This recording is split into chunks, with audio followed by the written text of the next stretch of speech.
اور تیسری جو میرے پاس منسٹری ذمہ داری ہے وہ ہے ٹرانسپورٹ کی.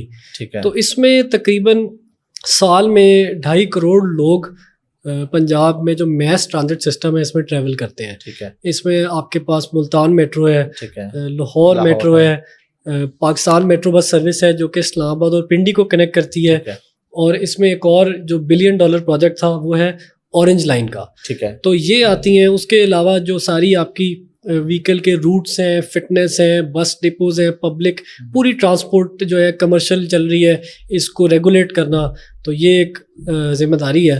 تو اچھا ابراہیم بھائی, یہ تو اب آپ کے پاس 3 منسٹریز ہیں, لیکن اس سے پیچھے آپ بلدیات میں رہے, لوکل گورنمنٹ میں, تو اس میں آپ نے کیا کیا کچھ کیا؟ مطلب پبلک کو پتہ چلنا چاہیے کہ وہ اس میں آپ جتنے مہینے بھی 6 مہینے تقریباً آپ نے گزارے اس میں, تو اس میں آپ نے کیا کیا اچیومنٹس کی, لوگوں کے لیے کیا کیا آپ نے؟ پہلے میرے پاس جو ہے وہ ایک اور منسٹری تھی, وہ لوکل گورنمنٹ کی تھی. جی جی. تو وہ ایک اور ایکسپیرینس تھا, اور اس کے اندر یہ ہے کہ آپ کی جتنی بنیادی مسائل ہیں وہ سارے لوکل گورنمنٹ ریلیٹڈ ہوتے ہیں. آپ کی گلی میں صفائی نہیں ہو رہی, پانی کھڑا ہو گیا ہے, سیوریج کا مسئلہ ہے, کوئی اسٹرے ڈاگ آ گیا ہے, اسٹریٹ لائٹ ہے وہ آپ کی نہیں چل رہی, آپ کا برتھ ڈیتھ میرج سرٹیفکیٹ آپ نے ایشو کرانا ہے, کوئی ٹی ایم اے سے نقشہ پاس کرانا ہے. تو اس میں تقریباً 6 ماہ میں نے کام کیا, اور وہ بڑا اسٹینیوس کام تھا. اللہ تعالیٰ نے اس میں بڑی کامیابی دی. میں اکثر یہ کہتا ہوں کہ اگر آپ کی سمجھے نیت صاف ہو تو اللہ تعالیٰ جو ہے نا آپ کو ضرور کامیابی دیتا ہے, راستے نکال. میں آپ کو ایک ایگزامپل دیتا ہوں کہ ہماری جو ہے وہ لوکل گورنمنٹس کے اندر 118 کیٹل مارکیٹس آتی ہیں. پچھلے سال ان کا آکشن ہوا 3.56 بلین روپیز میں. ٹھیک ہے. 118 مارکیٹس تھیں. ٹھیک ہے. 3.56 بلین روپیز میں ان کا آکشن ہوا. ٹھیک ہے. اس سال جب آکشن کی باری آئی میں نے ان سے کہا کہ جو پچھلے سال کا گوئنگ ریٹ تھا وہ اس سال کی ریزرو پرائس ہوگی. ٹھیک ہے. انہوں نے کہا کہ آپ اتنا یہ بڑھا رہے ہیں, ریزرو پرائس منیمم پرائس اتنی بڑھا رہے ہیں, تو آپ کا آکشن ہو جائے گا فیل, اور آدھی مارکیٹس جائیں گی نہیں, اور گورنمنٹ کے لیے بہت بڑی امبیرسمنٹ ہو جائے گی. میں نے ان سے کہا کہ آپ صاف شفاف طریقے سے آکشن کرائیں گے, آپ کے دفتر میں نہیں ہوگا, کسی ہوٹل میں ہوگا. ٹھیک ہے. نمبر 2, یہ میڈیا اور سوشل میڈیا پہ لائیو اسٹریم ہوگا. ٹھیک ہے. آپ یقین کریں کہ جو آکشن پچھلے سال 3.56 بلین میں گیا تھا وہ اس سال 5.7 بلین روپیز میں گیا. زبردست. تقریباً 2 ارب روپے کا اس میں اضافہ ہوا, 50% انکم. تو ایسی مائنر چینجز ہیں. میں آپ کو ایک اور ایگزامپل دیتا ہوں کہ ویسٹ مینجمنٹ کمپنیز ہمارے انڈر آتی تھیں, تو اس میں ہم نے کچھ فوکس کیا کہ ان کی روٹ کے اندر آپٹیمائزیشن کی جائے. گاڑی کبھی ادھر جا رہی ہے, پھر ادھر جاتی تھی, پھر کہیں اور سے کوڑا اٹھاتی تھی, کہ روٹس ان کے بنے. پھر اس میں تقریباً 5000 گوسٹ امپلائیز تھے, تو ان کی لسٹ بنی, ان کو ٹریس کرنا بڑا مشکل تھا. لیکن مین جو ہم نے ان کو ٹارگیٹ دیا وہ یہ دیا کہ آپ نے وہ لیول انشور کرنا ہے صفائی کا جو کہ تاریخ میں کبھی لاہور میں نہیں دیکھا گیا. اور آپ یقین کریں کہ مجھے لوگوں نے رابطہ کیا, انہوں نے کہا کہ جہاں 10 سال سے صفائی نہیں ہوئی تھی آج کل ادھر صفائی ہو رہی ہے. لیکن جو مزے کی بات ہے وہ یہ کہ اسٹینڈرڈ آف کلیننس انکریزڈ, لیکن کاسٹ جو ہے وہ بھی ہماری ماہانہ 10 کروڑ روپے کم ہو گئی. تو کاسٹ بھی کم ہو گئی اور کام بھی زیادہ ہو گیا. جی. تو یہ آپ دیکھیں کہ لوگ کہتے ہیں کہ گورنمنٹ جو ہے یہ اس میں کیا ہے, اور لوگ سب جو ہے وہ غلط ادھر نیت سے کام کر رہے ہیں. لیکن اگر آپ محنت کریں اور آپ کی نیت صاف ہو تو اللہ تعالیٰ آپ کو کامیابی دیتا ہے. میں آپ کو ایک اور ایگزامپل دیتا ہوں. پنجاب میں تقریباً سالانہ 17,50,000 برتھ سرٹیفکیٹ ایشو ہوتے ہیں. ٹھیک ہے. آپ کے گھر میں کوئی پیدائش ہو, آپ نے برتھ سرٹیفکیٹ لینا ہی لینا ہے. اب اگر آپ کسی یو سی کے دفتر چلے جائیں, وہ آپ سے کہیں گے کہ ہماری مٹھائی کدھر ہے. بالکل. اچھا, اور مٹھائی کا جو ریٹ جو میرے علم میں آیا وہ 2,000 روپے سے لے کے 8,000 روپے تک تھا. ٹھیک ہے. اب آپ 2,000 روپے کو ملٹیپلائی کریں 17,50,000 سے, یہ بنتے ہیں تقریباً 380 کروڑ روپے. پنجاب کی عوام 380 کروڑ روپے صرف اپنے بچوں کی پیدائش پہ ادا کر رہی. اور یہ بھی آپ نے ملٹیپلائی کیا اس کو 2000 سے. جی. آپ نے 5,000 سے نہیں کیا جو اپر کلاس. آپ جدھر رہتے ہیں یا آپ جائیں گے تو ہو سکتے ہیں آپ سے 8,000 بھی ڈیمانڈ کریں. تو ہم نے اس کو کیا یہ کہ نادرا کے ساتھ اور پی آئی ٹی وی کے ساتھ مل کے ہم نے اس کو کہا کہ اس پروسیس کو آپ کریں ڈیجیٹائز. اور آپ دیکھیں گے کہ اگلے 2 ہفتے میں آپ گھر سے بیٹھے بیٹھے واٹس ایپ پہ ڈاکومنٹ اپلوڈ کریں گے اور آپ کو گھر بیٹھے بیٹھے واٹس ایپ پہ ہی سرٹیفکیٹ آ جائے گا. یعنی ان کی مٹھائی مار دی آپ نے. تو یہ دیکھیں کہ ایسی ایک چیز ہے کہ بہت بڑی اچیومنٹ عوام کے لیے کنوینئنس ہے کہ آپ کو کہیں جانا نہیں پڑے گا. اب تو کاسٹ ٹو کمیوٹ بہت بڑھ گئی ہے, پیٹرول کا خرچہ ہے, پھر آپ کبھی جائیں وہ آدمی ہو نہ ہو, آپ کا دوسرا تیسرا چکر لگے. تو ہمارا یہ ویژن ہے کہ ہم جو شہری ہیں ان کو ان کی دہلیز پہ سروسز جو ہے وہ پرووائڈ کریں. بہت زبردست. تو اس طرح کی کچھ ہم نے چیزیں کی جس سے جو ہے وہ میرا خیال ہے کچھ امپروومنٹ آئی. نہیں, بہت زبردست چیزیں آپ نے بتائی ہیں, بڑے امپروومنٹ آئی اور مزید بھی آئے گی انشاءاللہ. اچھا ابراہیم بھائی, آپ کے پاس ماشاءاللہ 3 منسٹریز ہیں, تو پیسے کتنے ملتے ہیں گورنمنٹ سے, آپ کیا چارج کرتے ہیں 3 منسٹریاں چلانے کا؟ دیکھیں اللہ کا شکر ہے کہ میں نہ تنخواہ لیتا ہوں, اور اچھا, کوئی سیلری نہیں لے رہے میرے پاس یہ لائے فارم کہ یہ فارم ہے آپ کا, یہ فل کریں آپ کو سیلری ملے گی. تو میں نے اس کو لینے سے انکار کر دیا. پھر انہوں نے بتایا کہ مال روڈ پہ گھر ایشو ہوتے ہیں 1-2 ایکڑ کے, تو یہ بھی آپ انٹائٹلڈ ہیں, وہ بھی میں نے نہیں لیا. پھر وہ ایک لسٹ لیا کہ یہ آپ کو 7 یا 9 اسٹاف الاؤڈ ہے, پی اے اور ڈفرینٹ ڈرائیور اور یہ وہ, تو وہ بھی میں نے نہیں لیا. اور آپ یقین کریں کہ میں دفتر میں پانی اور چائے اور کافی بھی اپنے پیسوں سے پیتا ہوں. اچھا. اور میرے مہمان ہیں تو وہ بھی میرا اپنا سارا خرچہ ہوتا ہے. تو میرا بس یہ ہے کہ حکومت کے اوپر کوئی میں بوجھ نہ بنوں, اور عوام کی جو خدمت ہو سکتی ہے وہ ہو جتنی ہو سکے.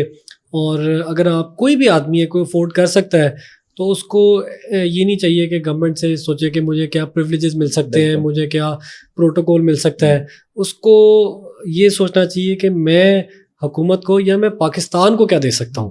تو یہ ایک جان ایف کینیڈی نے کہا تھا کہ don't think what your country has given you, think what you can do for your country. تو آج کل کے جو حالات ہیں لوگ سوچ رہے ہیں کہ پاکستان چھوڑ دیں اور پاکستان میں کچھ نہیں ہے, لیکن میں اور آپ یہ ابھی ڈسکس کر رہے تھے کہ پاکستان کے اندر جو پوٹینشیل ہے بالکل وہ ان لمیٹیڈ ہے. بالکل. اور دنیا میں زندگی میں آپ کہیں بھی کچھ بھی کرنا چاہتے ہیں, کچھ بننا چاہتے ہیں, آپ ادھر وہ کر سکتے ہیں. تو پاکستان کے اندر جو یقین ہے یہ بہت ضروری ہے, اور مایوسی ویسے ہی مسلمان کے لیے کفر ہے. بالکل. اور نوجوان نسل جو ہے اس کو یہی چاہیے کہ یہ دیکھے کہ جو ادھر ریسورسز اللہ تعالیٰ نے ہمیں دیے ہیں, فرض کریں ہیومن کیپٹل ہے, یہ ریسورسز ہے, ہماری جغرافی ایک ریسورس ہے, ہماری جو لو کاسٹ ہے یہ ایک ریسورس ہے. تو ان سب چیزوں کا فائدہ اٹھائے اور دنیا سے جو ہے وہ ٹریڈ کرے, تجارت کرے. اور ڈالرز پاکستان لے کے آئے, بالکل تاجر تھے, تو اسی پیشے کو اپنائے اور دیکھے کہ کس طرح جو ہے وہ اپنے آپ جو ہے وہ اکنامکلی سوون بن سکتے ہیں.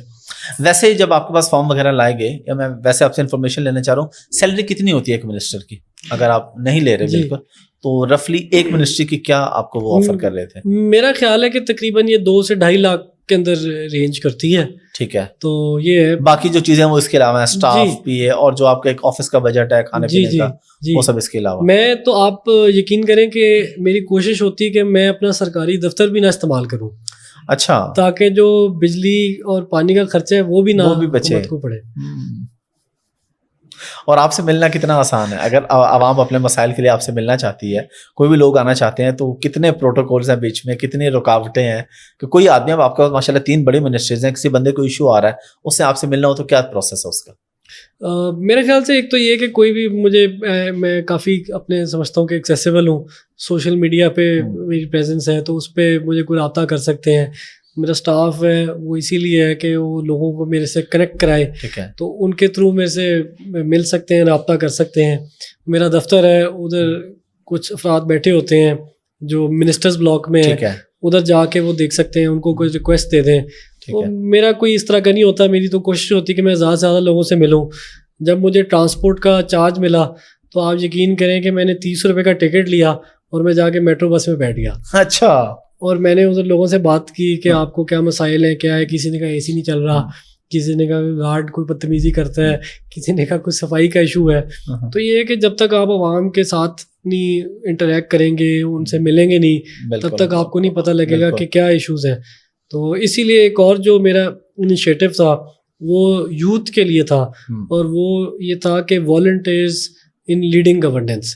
ٹھیک ہے. اور اس میں ہم نے کیا یہ کہ لوگوں کی انسائٹ آئے, ہمیں پتہ لگے, کیونکہ الیکٹڈ سیٹ اپ نہیں تھا, کہ ہمیں علم ہو کہ لوگوں کے کیا مسائل ہیں, کیا ضروریات ہیں, اور کدھر گورنمنٹ کی توجہ ہونی چاہیے. تو آپ یقین کریں کہ 2 ہفتے میں 10,000 لوگوں نے سائن اپ کر لیا. اور آپ پنجاب میں مری سے لے کے راجن پور تک ہمیں رجسٹریشنز آئیں, اور وہ میرا ایک نیٹ ورک ہے, وہ میرے آئیز اینڈ ایئرز ہیں. تو اگر خانے وال میں کسی گاؤں میں بھی کوئی مسئلہ ہوگا تو وہ مجھے بتا دیتے ہیں کہ ادھر آپ کی ضرورت ہے. اور وہ پھر اسٹاف کے تھرو ہم ان کو کہتے ہیں ریلیونٹ آدمی کو کہ ان کا مسئلہ حل کریں.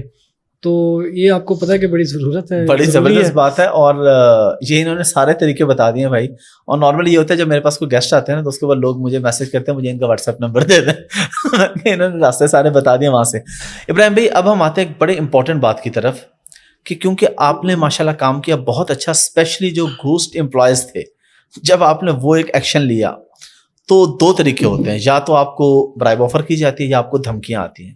آپ نے کچھ ایسا فیس کیا؟ کیونکہ جب آپ اس طرح کا کام کرتے ہیں, اسپیشلی جب آپ نے بلدیات میں وہ آکشن جو تھی وہ جب بہتر کی, تو وہ ساری بات ہے وہ آفیسرس کو آپ پہ غصہ تو آیا ہوگا کہ یہ کدھر سے آ گئے, تو اس کو آپ نے کیسے فیس کیا؟ دیکھیں پہلی تو بات یہ کہ لوگ, مجھے جو خوشی ہوئی ایک بات کی, میں کبھی کسی سے پوچھتا ہوں کہ میری آپ کے سرکل میں, حکومتی سرکل میں, گورنمنٹ آفیسرس کے اندر کیا ریپوٹیشن ہے, تو وہ یہ کہتے ہیں کہ یہ ابراہیم صاحب جو ہیں یہ آنیسٹ نہیں ہے, یہ ڈیڈ آنیسٹ ہے.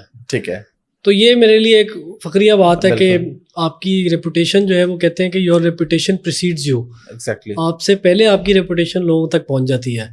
تو میرا نہیں خیال کہ کسی نے جرت بھی کی کہ ایک میں آپ کو بلکہ مزیدار واقعہ بتاتا ہوں. ایک میرے دوست ہے, وہ میرے سے ٹائم لے کے آ گئے, انہوں نے کہا کہ مجھے آپ سے کوئی کام ہے. ٹھیک ہے. میں نے ان کو بلا لیا, میں نے کہا جی بتائیں کیا. انہوں نے کہا کہ یہ ہماری جگہ ہے اور اس جگہ میں جو ہے نا ہم چاہ رہے ہیں کہ کوئی ریل اسٹیٹ کا پروجیکٹ کریں. ٹھیک ہے. تو اس میں آپ ہمارے ساتھ پارٹنر آ جائیں. ٹھیک ہے. تو میں نے کہا چلیں بتائیں کدھر ہے جگہ, سارا کچھ میں نے دیکھا, میں نے کیلکولیٹر نکالا, میں نے کہا ڈیولپمنٹ کاسٹ ہے وہ 3 ملین پر کنال آئے گی, اتنا سیلیبل ایریا آئے گا, یہ کر آ کے تو میری اتنی انویسٹمنٹ ہونی پڑے گی, آپ کو چاہیے ہوگی. ٹھیک ہے. تو انہوں نے کہا سنیں آپ کون سی باتیں کر رہے ہیں, کہاں کی باتیں کر رہے ہیں. اچھا. میں نے کہا کیوں, میں پارٹنر آؤں گا تو میں اس میں انویسٹ کروں گا. ڈیولپمنٹ آپ کہہ رہے ہیں زمین آپ کی, ڈیولپمنٹ میری, تو ہمارا کوئی جے وی ہوگا یہ وہ. انہوں نے کہا نہیں ہمیں بس آپ ویسے ہی چاہیے. ٹھیک ہے. تاکہ ہماری اپروولس اور یہ سب نکل جائے. پھر میں نے اس کو کہا کہ آپ جو ہے نا میرے دفتر سے فوری جو ہے وہ چلے جائیں دوبارہ, آج کے بعد ایسی آپ نے بات میرے سے نہیں کرنی. اور میں نے کچھ لوگوں کو اپوائنٹ کیا, میں نے ان کو بتایا کہ میرا آپ سے تعلق ہے اور میں آپ کو امانتاً ایک ذمہ داری دے رہا ہوں, اور اگر مجھے علم ہوا کہ آپ نے کچھ ہیر پھیر کی ہے تو میں اپنے ہاتھ سے آپ کو ہتھ کڑی لگاؤں گا. تو یہ جو اکاؤنٹیبلٹی ہے یہ بہت ضروری ہے, سیلف اکاؤنٹیبلٹی بھی اور دوسروں کی بھی. بالکل. تو یہ کہ جب آپ بات کرتے ہیں میٹنگز میں نے ایک میٹنگ میں بات کی کہ آپ یہ جو پلاننگ کر رہے ہیں اس طرح نہ کریں, عوام کا سوچیں, اس کی نیڈس کا سوچیں, اکانومی کا سوچیں, پھر جا کے آپ اپنے پلانز بنائیں. تو 1-2 لوگ تھے وہ ہنسے, ہونے کا سر عوام کا کون سوچتا ہے. تو یہ کہ وہ جب آپ باتیں کرتے ہیں تو لوگ سمجھ جاتے ہیں کہ یہ ان کی نیچر کس طرح کی ہے, طبیعت کس طرح کی ہے, مزاج کس طرح کا ہے, اس حساب سے آپ کو. تو اس کے لحاظ سے آپ کے جو سارے ہوتے ہیں وہ ٹیون ہو جاتے ہیں, اور ان کو پتہ ہوتا ہے کہ ہم نے اگر کوئی آدمی بنا بھی کوئی پیسے رہا ہوتا ہے, تو جس طرح ایک ادھر کمپنی تھی اس پہ میں نے بے تحاشا کریک ڈاؤن کیا کہ مجھے پتہ لگا کہ کچھ 2 نمبریاں کر رہے ہیں. ٹھیک ہے. تو کہیں سے مجھے وائس نوٹ آیا کہ سر وہ اس کو مہینے کا 8-10 لاکھ روپے آتا تھا, اب اس کو 2 لاکھ روپے آ رہا ہے. تو یہ ہے کہ چلے اگر کرپشن کم نہیں ختم نہیں ہوئی تو 1/4 تو ہو گئی. تو لوگ خود بھی جو ہے نا ڈر میں اور اس میں وہ کم کر دیتے ہیں, ان کو پتہ لگ جاتا ہے اگر کوئی ایسا ہو تو وہ بڑھا دیتے ہیں. تو یہ پاکستان کا کلچر ہے, اور ہر جگہ ہی دنیا کے اندر آپ جہاں بھی جائیں, آپ رشیا دیکھ لیں, چائنا دیکھ لیں, امریکہ دیکھ لیں, آپ دنیا میں کسی بھی ملک میں جائیں گے تو یہ تو ادھر ہے, کیونکہ جب تک انسان کی خواہشات جو ہے بالکل اس کی اس سے زیادہ ہے تو وہ یہ تو اس کے انٹائس ہوگا شیطان کے وسوسے میں تو آئے گا. بالکل. اور دھمکیاں, چلیں یہ تو بات ہو گئی نا برائب کی اس میں, تو اب لیکن دھمکیاں تو پھر اگر آپ ایسے کوئی ایکشن لیں, کام کریں, تو کوئی وائس نوٹ یا کوئی کال یا اشارتاً کوئی پرچی وغیرہ؟ نہیں الحمدللہ کسی نے ایسی کوئی نہیں فی الحال کی جرت. چلے ماشاءاللہ یہ ہے کہ اللہ تعالیٰ نے یہ ہے کہ جو آدمی کی حفاظت ہے وہ تو اللہ کرتا ہے, تو باقی یہ کہ ڈیٹرنٹ ہے, کوئی بھی چیز ہے آپ کے سامنے, مطلب کبھی بھی کچھ بھی ہو سکتا ہے, لیکن یہ کہ الحمدللہ کسی نے کوئی تھریٹ نہیں دیا, تو یہ کہ اللہ تعالیٰ ایسا ہی رکھے. آمین آمین, اللہ حفاظت کرے. گاڑیوں کے علاوہ بھی شوق ہے؟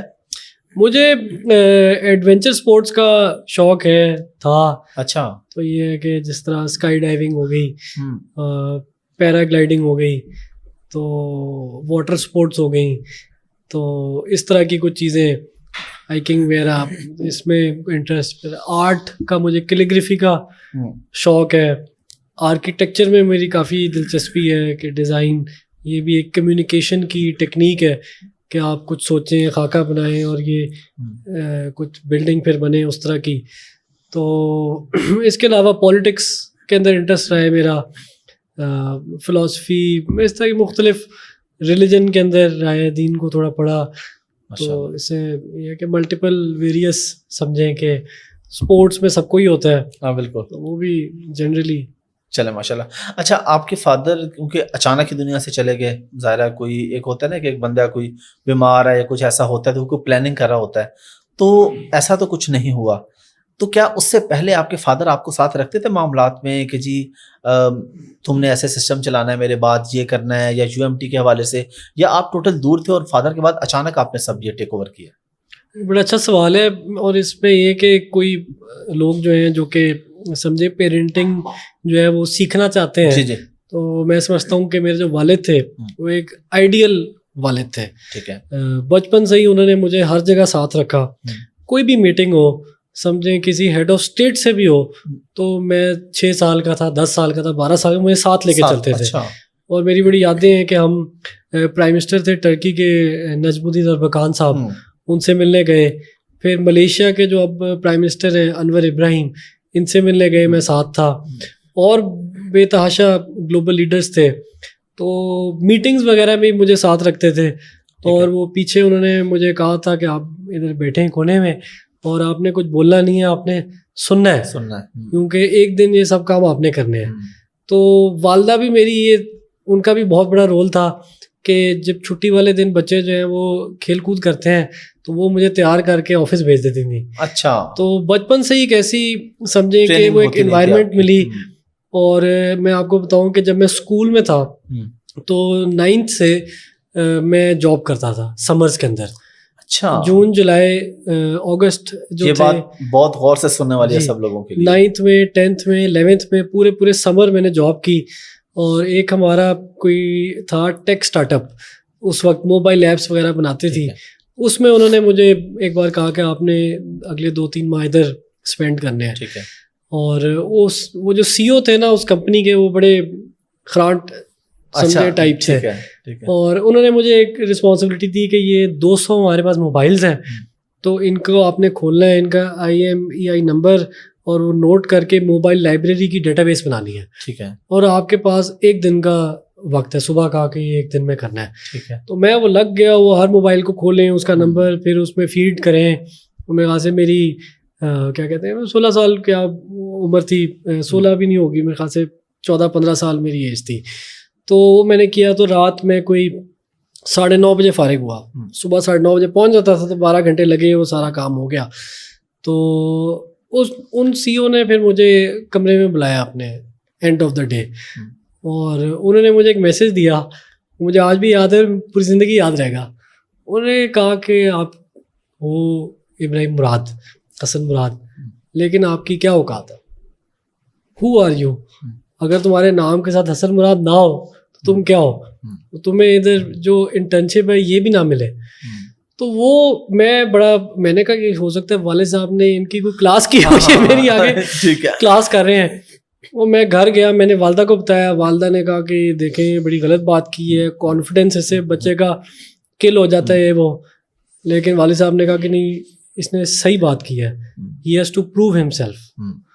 تو یہ جو ایک بات ہے کہ آپ جس مرضی عہدے پہ ہوں یا جس مرضی بڑی شخصیت کی اولاد ہو, you have to prove yourself. بالکل. اور یہ جو اگلی نسل ہے اس کو یہ آج کل ہوتا ہے کہ ہمارے والدین کے پاس وسائل ہیں تو ہم پوری زندگی اچھی گزار لیں گے، ایسا نہیں ہوتا. اس سے بس آپ کو ایک کک سٹارٹ تو مل جاتا ہے، لیکن کرنا آپ نے خود. اگر کوئی قابل ہوگا تو وہ کوڑیاں اس کو ملیں گی، اس کو وہ کروڑوں بنا لے گا، اور جو نالائق ہوگا وہ کروڑوں کو جو ہے وہ کوڑیوں میں بدل دے گا. تو یہ ایک ہے کہ آپ لوگوں کو شروع سے محنت کی عادت ڈالیں، اسٹرگل کی عادت ڈالیں. اور سب سے جو بڑی بات ہے وہ یہ کہ you need to think big. تو والد صاحب میرے کہتے تھے کہ you need to think of dreams no one has ever seen before, کہ وہ خواب دیکھو جو تاریخ میں کبھی کسی نے نہیں دیکھے. تو یہ جو ایک چیز ہے کہ میں آج بھی سمجھتا ہوں کہ میرا اگر ادھر تھنکنگ ہوتی ہے تو میں پھر سوچتا ہوں کہ والد صاحب ہوتے تو اس کو ملٹی پلائی بائی 10 کر دیتے. تو یہ ایک ہے کہ جتنا بڑا آپ سوچیں گے اتنا بڑا آپ اچیو کریں گے. تو محنت اور بگ ویژن یہ ایک ہے جو کہ بہت اوبویسلی کی انگریڈینٹس ہیں اگر آپ نے کچھ بھی زندگی میں اچیو کرنا ہے. بالکل. تو ساتھ رکھنے کی جو آپ نے بات کی اس میں ایک واقعہ میرے ذہن میں ہے تو میں سمجھتا ہوں کہ شیئر کرنا چاہیے. وہ یہ کہ جب میں پڑھ کے ماسٹرز کر کے آیا، وارک جو تھی دنیا کی ٹاپ 50 یونیورسٹیز میں آتی ہے، تو میں نے والد صاحب کو کہا کہ اب میں آ گیا ہوں تو اب آپ مجھے کوئی عہدہ دیں اور کوئی ذمہ داری بھی دیں اور دفتر وغیرہ یہ سب کچھ. تو انہوں نے کہا کہ پہلے تو آپ سوچیں کہ آپ نے کرنا کیا ہے.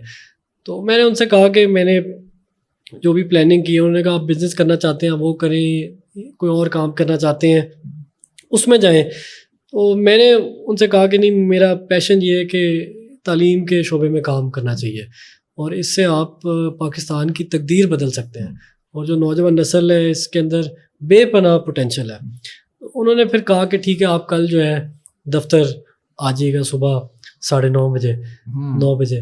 میں تیار ہو کے سوٹ اور ٹائی پہن کے اگلے دن دفتر چلا گیا. ٹھیک ہے. تو میں نے کہا کہ بتائیں کہ کدھر، پھر میں نے آفس وغیرہ. انہوں نے کہا کہ سامنے جو وزٹر چیئر ہے آپ نے اس پہ بیٹھنا ہے. تو میں نے کہا چلیں ٹھیک ہے، لیکن کوئی دفتر، انہوں نے کہا نہیں آپ نے ادھر ہی بیٹھنا ہے. اور آپ یقین کریں کہ 6 ماہ گزر گئے اور میں روز صبح آتا تھا تیار ہو کے سوٹ پہن کے. اچھا. اور میں آگے وزٹر چیئر پہ آ کے ان کے سامنے بیٹھ جاتا تھا. ٹھیک ہے. لیکن مجھے کچھ عرصے بعد یہ سمجھ آئی کہ وہ مجھے ٹیبل کی دوسری سائڈ سے ڈیل کرنا سکھا رہے تھے. اب 6 ماہ گزر گئے، میں سامنے بیٹھا رہتا تھا. پھر میں نے کہا کہ میرے دوست ہیں سب، ان کو ڈائریکٹرشپ مل گئی ہے اور ان کے دفتر بھی ہیں، تو میرا کو ملنے آ جائے تو مجھے آپ کے پی اے کے آفس میں ملنا پڑتا ہے. میرے پاس تو کوئی ٹھکانا بھی نہیں ہے، میں روز آتا ہوں تو ادھر آ کے بیٹھ جاتا ہوں. تو انہوں نے پھر کہا کہ اچھا آپ جو ہے نا ادھر اپنی، جس طرح ان کی ٹیبل تھی ساتھ ایک ٹیبل لگوائی، انہوں نے کہا کہ آپ نے ادھر بیٹھنا ہے. ٹھیک ہے. تو کوئی 2 سال جو ہے میں نے ان کے ساتھ ٹیبل پہ بیٹھا. ٹھیک ہے. اور کوئی بھی ڈاکیومنٹ ہوتا تھا تو وہ اس طرح کر کے مجھے دے دیتے تھے. تو پھر میں نے ان سے کہا کہ کوئی ذمہ داری دیں، اس طرح آپ نے، میں ماسٹرز کر کے آیا ہوں اور آپ مجھے اس طرح ساتھ 2-2.5 سال سے ایسے ہی. ہاں. تو پھر انہوں نے کہا کہ اچھا آپ نے جو ہے نا جو بھی کوئی ایشو ہوگا اسٹوڈنٹ کا وہ آپ نے سننا ہے. ٹھیک ہے. تو میں نے سوچا کہ میں نے کوئی ذمہ داری مانگی تھی، کوئی عہدہ ملے گا مجھے، وہ مجھے مصیبتیں صبح سے شام لوگوں کے مسئلے سنے، جو ہے برا بلا کہیں، یہ کہیں وہ کہیں. تو کچھ عرصہ گزرا، لیکن پھر میں نے یہ نوٹ کیا کہ مجھے ادارے کی ایک ایشو کا علم ہو گیا اور اس کا پھر حل نکالا، اس کی پالیسی بنائی، امپرومنٹ آئی. تو اس طرح کر کے جو ہے تقریباً پھر 2.5 سال بعد انہوں نے مجھے ایک دفتر دیا، الگ سے آفس دیا. پھر تو یہ ایک میں دیکھتا ہوں کہ جس طرح ایک تربیت کا سسٹم ہے یہ بہت ضروری ہے.